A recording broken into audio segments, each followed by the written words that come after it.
Okay, hi everybody, welcome to Tendinopathy Rehab YouTube channel.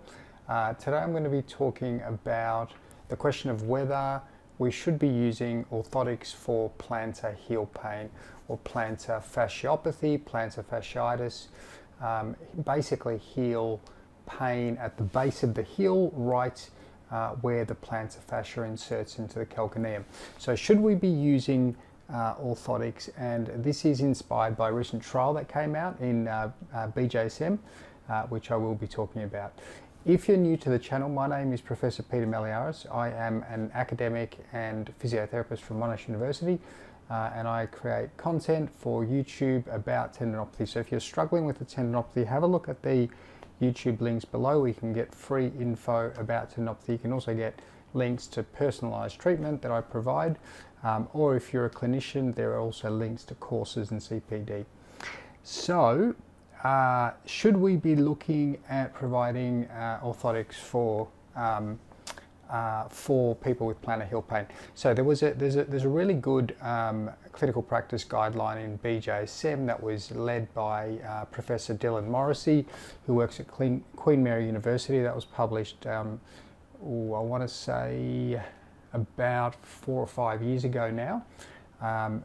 So that's a really good one to look at. Now, they concluded that there was some benefits for custom orthotics in the short term, not the medium term, not the long term. So they included it in what they called a stepped care approach, but not until you tried some initial stuff, which is advice, education, and they also included a bunch of other things based on their review and their best practice guide.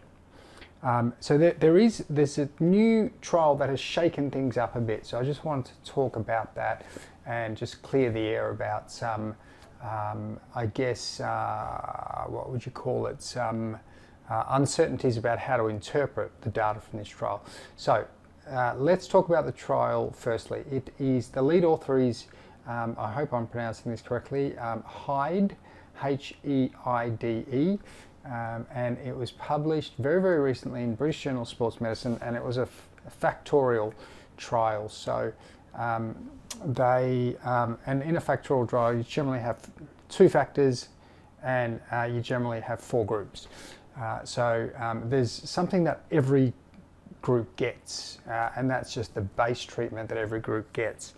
Now, in this trial, the base treatment was advice about plantar heel pain, as well as custom orthotics. So everyone got advice, everyone got custom orthotics. And then they had the 2 factors. So one factor was shockwave, and it was whether you had the real shockwave or whether you had sham shockwave.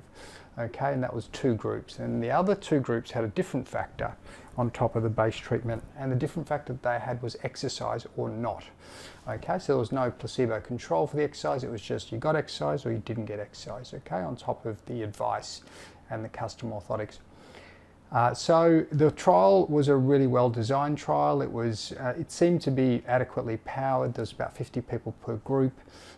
Most of the trials that we see these days, or actually things are getting much better, but historically trials have been grossly underpowered, and you don't get enough people, so you don't really know if you can trust the findings. This seemed like they did things well, tried to minimize as much bias as possible.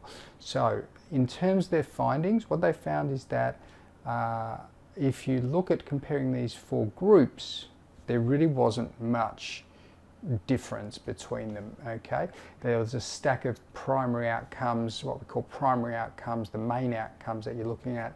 There was a stack of secondary outcomes. They looked at multiple time points up until 12 months, and there wasn't really much difference between the groups. So the conclusion, which I think is really important, because it's really important how we interpret these studies, is that we should be looking at, or we could support an approach that just involves advice and custom orthotics. So that was the conclusion. What's really important to note, though, from this trial is that there was no wait and see group. So therefore, we don't know whether people would have improved anyway over the course of that 12 months.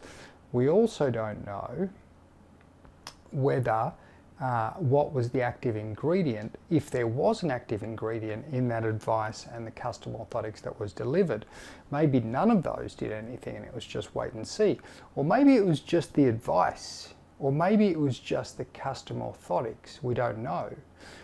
So we would have needed to separate those out to be able to know if there was an effect of one or the other, or is it a combination of both that has the effect. So you can see that we're adding trial arms and trial arms and trial arms and complexity to the trial. So it's not feasible, and I understand why the authors have done what they've done. But the reason I'm doing this video is because when I was teaching recently in the UK, I went and did a teaching tour around the UK where I taught to a few places, including one of the military sites, NHS departments, Bupa, and a football club. And I got a question about this trial, and the question was, this is shaking things up. This is going to change how we manage plantar heel pain. It's going to mean that we're going to be doing advice, and all we need to do is advice and custom orthotics. Now, I don't think that is the right interpretation of this trial, because we know from Dylan Morrissey's clinical practice guideline, actually the evidence for custom orthotics is not very strong, especially if you look at the medium and the long term. So therefore, I think the conclusion that's more plausible from this is either wait and see had the greatest effect, or the advice alone had the greatest effect. And that's what we're seeing with lots of other musculoskeletal conditions, tendinopathies, other conditions, that if we provide really good advice, people tend to get better over time. So that is, I think, the more justifiable conclusion. But I'd love to hear comments and suggestions. If you're a patient and you've had experience of plantar heel pain, please leave a comment and let me know what you think is the most important thing, and maybe what's helped you the most. So thank you very much. Thanks for listening. I will provide the link to the study, both Dylan Morrissey's clinical practice guideline, as well as the Hyde recent randomized controlled trial in the show notes below. Thanks very much for listening.